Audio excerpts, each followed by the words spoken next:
The murder trial of Diane Downs is creating no such coast-to-coast stir, but media from all over the Northwest are covering the trial, and the case is certainly drawing more headlines than any other in recent years. Each morning, a line forms outside the courtroom as people wait for a seat to watch a 28-year-old woman face charges of killing her own child.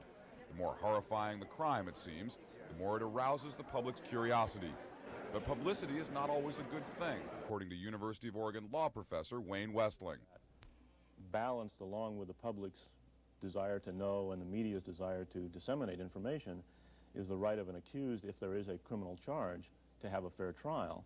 And a fair trial includes having jurors who haven't been, if you will, tainted by having information presented to them outside of court. The jury in the Downs case is not sequestered, so the jurors are on their own honor not to read or watch media accounts of the trial. If they follow their instructions, the public may end up knowing more about Elizabeth Diane Downs than the people who must decide her fate.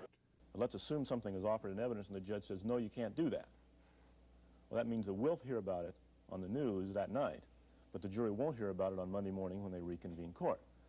So then at the end of the trial, the jury bases their opinion on the information they've had presented to them in court that's been run through the technical legal filter of what's proper evidence and what isn't proper evidence. Yet the public has a perception based on totally different evidence, and those perceptions may differ. Westling says the advent of television has put even more publicity pressure on the judicial system. Some members of the legal community, Westling among them, did not approve of a recent special report aired earlier this week on KEZI. The report featured an in-depth interview with Diane Downs in which she talks about the crime, her children, and her past. Some felt it was inappropriate to reveal so much about a suspect while her trial is still underway. On the other hand, Downs has sought publicity at various times throughout the last year in an attempt to tell her side of the story.